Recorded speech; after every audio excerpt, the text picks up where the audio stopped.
दोस्तों नमस्कार। आज 28 तारीख, वही महीना अप्रैल का जो कि गर्मियों से बिल्कुल लोग गर्म हो गए थे। लू बहता हुआ प्रधान जी भी जाकर कोर्ट में पहुंच जाते हैं और तुरंत जो है जानकारी यही मिलती है कि तहसीलदार भी आ गए हैं। और उसी गहमा गहमी में ये देखा जाता है कि विपक्षियों को जो है ये कहा गया कि आप लोग जाइए और दोबारा जो है उस पूरे ग्राउंड का जो है लेखपाल के माध्यम से कागज सही कराइए और अब चलेगा बुलडोजर। बुलडोजर का मुख जो है प्रधान जी मोड़ दिए हैं। अब देखना है अब क्या होने वाला है। प्रधान जी आज कोर्ट में क्या हुआ? देखिए भैया, मेरी फाइल एक पहले नंबर पे थी जी। तो पहले जो तहसीलदार साहब थे 34 नंबर देखे, 67 नंबर छोड़ दिए थे। तो मेरा 67 नंबर में पहला नंबर था जी। तो वो फाइल देखने के बाद मेरी फाइल जो आ रही सामने, तो जो लालतवा का वकील थे जी। तो एक पत्रावली पेश किए कि वो जो मकान बना हुआ है वह मकान का चौहद्दी नहीं दिया गया है। चौहद्दी का क्या मतलब था? ग्राम समाज ज़मीन है, जायज़ सी बात है, बंजर की ज़मीन है, लेकिन एक नहीं होता है कि जैसे फंसा के रखिए, बझा के रखिए, कुछ दिन टल जाए। तो सिर्फ कुछ दिन टालने के लिए जो है पत्रावली दिए हैं ताकि और डेट पे डेट मिलता जाए। तो डेट पे डेट से हम देखिए, हम डरने वाले नहीं हैं। कितना भी डेट पड़ जाए लेकिन हर डेट पे हम पहुंचेंगे। और आपके चैनल के माध्यम से हम वहाँ, आप वीडियो भी बनाए हैं, वहाँ हम पहुँचे भी हैं। और एक चीज़ कि जो पत्रावली वो दिए हैं ग्राम समाज की ज़मीन है, उनका मकान ग्राम समाज बना हुआ है। मैं एक बार नहीं, मैं चाहे जो बोले, लेकिन मैं कह रहा हूँ कि उस ज़मीन को मैं नपवाया हूँ, कई बार नपवाया हूँ। वो बंजर में ग्राम समाज में ज़मीन है। तो उस आज बैठकर देखता होगा और देखा भी होगा कि आज कुछ न्याय मिलेगा। 5 तारीख डेट मिला, आज वो चीज़ बताने में भी बहुत कष्ट करेंगे। नहीं इतना कुछ हुआ, लेकिन हमें इतनी तकलीफ़ नहीं थी। डेट पे डेट पड़ रहा था, लेकिन आज बहुत उम्मीदें थी। उम्मीदें, हम तो कहेंगे कि हमारे देश विदेश प्रदेश को उम्मीदें न टूटे, क्योंकि मैं हूँ। आप लोग साथ में खड़े हैं तो मैं हूँ। ये हमारी आंसू नहीं बह रही है, समझ लीजिए कि मैं, और मेरा हौसला बढ़ रहा है। अब मैं खड़ा रहूँगा और खड़ा हूँ, क्योंकि उस बच्चे के लिए मैं एक कह दिया हूँ कि जब तक मेरी सांसें आती जाती रहेगी तब तक मैं खड़ा रहूँगा।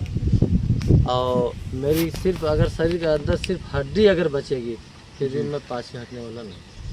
प्रधान जी लास्ट में मैं कुछ बोल नहीं पा रहा हूँ, लेकिन दर्शक के लिए आप क्या कहना, बस एक लाइन थोड़ा सा बस। जो दर्शक लोग भैया आज की डेट में बताएं ना कि बिना खाए बिना ड्यूटी गए, आज समझ लीजिए कि आज अपने रूम पे बैठे होंगे, अपने मकान पे बैठे होंगे, अपने फ्लैट में बैठे होंगे, अपने आज बड़े बड़े लोग अपने बिल्डिंग में बैठे होंगे और कहते होंगे, यही कहते होंगे कि आज अनुराग का मामला का कुछ न कुछ निर्णय अच्छा आएगा। लेकिन उन लोगों को, मैं दर्शक लोगों को हाथ जोड़ रहा हूँ और निवेदन करता हूँ उन लोगों को कि मैं ज़िंदा हूँ, आप लोगों का आशीर्वाद चाहिए।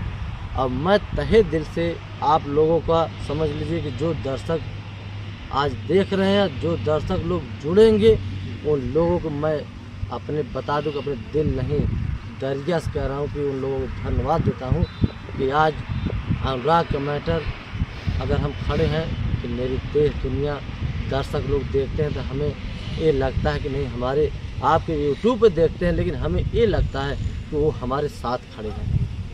हमें ये लगता है कि मेरे साथ खड़े हैं, और सत्य है कि वो सब मेरे साथ हैं और साथ रहेंगे। और जब तक उसको, अनुराग को न्याय नहीं दिला दूंगा, तब तक मैं चैन से नहीं बैठूंगा।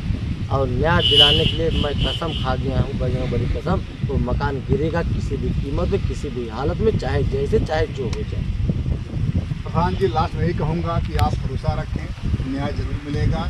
हम लोग आपके साथ प्रधान जी हैं, जनता आपके साथ में है, विश्वास रखें। हमें विश्वास है कि आप लोग साथ में हैं, और आज जितनी जनता है मेरे साथ में है, इसीलिए हमें देखिए आज हमें कष्ट हुआ थोड़ा सा, लेकिन हम अपने देश को और आपके चैनल के माध्यम से जो दर्शक लोग जुड़े हैं उन लोगों को कष्ट, हम अपना ब्लड खून बहा दूंगा लेकिन उन लोगों को कष्ट नहीं होने दूंगा, ये मेरा वादा है। और हमारे जो दर्शक हैं ऐसे ही चैनल पे बने रहें। अब देखिए मैं क्या करता हूँ, देखिए बता दें कि अपने मुंह से नहीं कहेंगे तो अच्छी बातें नहीं है। देखिए इसमें हमारे लोग भी सुनते हैं, हमारे विरोधी भी सुनते हैं चैनल को, तो वो चीज़ें, वो घड़ी 95% पहुँच चुका हूँ। आज बता दूँ आपको कि 100% पहुँचने वाला है। और जो मेरी जनता, मेरे देश के लोग इंतज़ार कर रहे हैं, वो मैं चैलेंज कर रहा हूँ कि वो चीज़ें सामने ला के दिखाऊँगा। और उसके बाद कैसे लाऊँगा, ये चीज़ें आपके चैनल के माध्यम से हमारे देश विदेश को सूचना मिलेगी कि ये प्रधान जी ये कैसे हो गया, ये क्या हो गया। उसके बाद जो होगा मेरी जनता हमारे प्रति है, वो जनता हमें देखेगी। जितना कांटा बिछाना है बिछा लीजिए, लेकिन जान लीजिए कि प्रधान जी भी हार नहीं मानेंगे। आज नहीं कल जो है उनको न्याय मिलेगा। प्रधान जी मुझे भी कष्ट है और आज अनुराग पिताजी रोने लगे कोर्ट में। देखिए भैया, हम तो, मेरी आत्मा रोती है, उनके पिताजी तो रोएंगे ही, जीवन भर रोएंगे जब तक जीवित रहेंगे। आज मेरी भी आत्मा रोने लगी जब कोर्ट से मैं लौटा और हमारे अमित भैया फ़ोन भी किए थे, अमित पत्रकार भैया, तो उसमें हमें लगा कि आज मेरी फाइल की सुनवाई करेंगे। बगल में थे, मैं पहुंचा तुरंत, तो जब ये डेट पड़ा ना पत्रावली जमा हुई, अभी हमें इतना कष्ट हुआ कि जैसे लग रहा था कि मेरे पाँव से आग बढ़ रही है सर तक। लेकिन वह चीज़ को मैं बहुत संभाला। हमारे पत्रकार भाई लोग भी थे, कहे कि नहीं बस अपने आप को संभालिए। और हम उनसे कहें पत्रकार भाई से कि कितना हम संभालें अपने आप को, क्योंकि अब खड़ा होने लायक शरीर नहीं रह गई। क्योंकि आज पूरी, मैं अनुराग के हत्या के बाद मैं पूरी शरीर अपना गला दिया हूँ। और पूरे क्षेत्र में मेरे विषय में पता कर लीजिए मेरी शरीर कैसी थी, मैं कैसा था। और फिर भी अभी हम तो कहेंगे कि मरते दम तक हम लगे हैं, लगे रहेंगे, लेकिन न्याय नहीं मिला है, इसका बहुत कष्ट है यह चीज़ को। और आपकी बात दे रहे थे, कभी कभी हमें हंसी अभी आ रही थी, लेकिन आज हमें बहुत कष्ट है। और एक कष्ट हमें जब तक न्याय नहीं मिलेगा तब तक ये कष्ट हमारे अंदर रहेगा ही। क्योंकि आज पूरी देश दुनिया हमारे ऊपर निगाह टिकाई है। हमें रात में 3 बजे, 4 बजे, 2 बजे, 2:30 बजे, बजरंग बली कसम मैं खा रहा हूँ, मेरा अगर नींद खुल जाती तो मुझे नींद नहीं आती।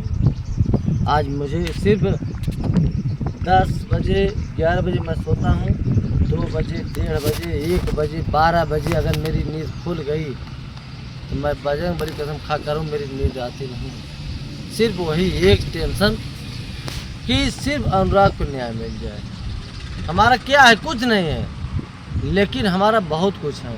अगर मैं न्याय के लिए लड़ रहा हूँ इस धरती पे, मैं जानता हूँ कि आज आया हूँ कल जाऊँगा, तो न्याय मिलना चाहिए, इतिहास होना चाहिए कि नहीं। एक बच्चे का गला काटा गया तो इस अफवाह में प्रधान जी अगर लगे हुए थे तो इन्हें न्याय मिला, तो हमारे पूरे देश को सुकून मिलेगा, शांति मिलेगी। हमें तो सब कह रहे हैं कि बॉम्बे चले आइए, ये सब कह रहे हैं बॉम्बे चले आइए, बॉम्बे रहिए।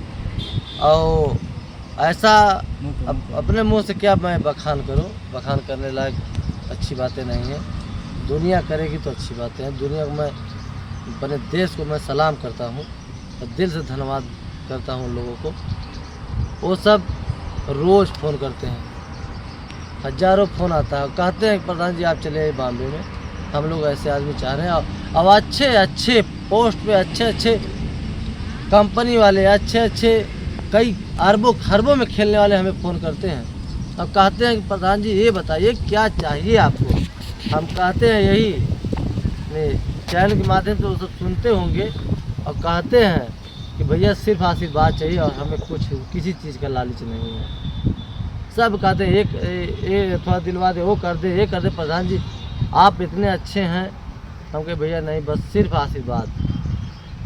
प्रधान जी अभी बॉम्बे से फ़ोन आया था, एक हमारे समझ लीजिए कि मित्र थे, मित्र के सेठ, वो 4 कंपनियां चल रही हैं, वो कहें कि आपकी गाड़ी नहीं छूट रही है, मैं पैसा डाल रहा हूँ, आप गाड़ी ले लीजिए, स्कॉर्पियो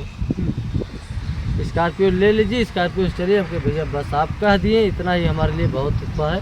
मैं हाथ जोड़ा उनसे कि नहीं भैया आप इतना ही कह दिए, हमारे लिए उतना ही काफ़ी है, आपका आशीर्वाद चाहिए हमें, क्योंकि हमें कोई चीज़ का लालच नहीं है। गाड़ी नहीं रहेगी, 2 चक्के चलेंगे, पैदल चलेंगे, साइकिल चलेंगे। कहे नहीं प्रधान जी अभी आप हमें हमारे विषय में नहीं जानते हैं, अब आप पूछ लीजिएगा अपने मित्र से। हम कहे भैया नहीं, आप अच्छे पैमाने पे हैं, बड़े रैंक पे हैं, आप हमारे भाई हैं, आप इतना कह दिए, उतना मतलब मेरे हमारे लिए उतना ही बहुत है। क्या 26-27 लाख की गाड़ी आएगी, आप ले लीजिए और चलिए। लेकिन मैं अपनी कसम भैया मैं यही कहा कि भैया नहीं, आप कह दिए, हम 27 लाख नहीं, स्कॉर्पियो नहीं, कई अरबों में पा गए।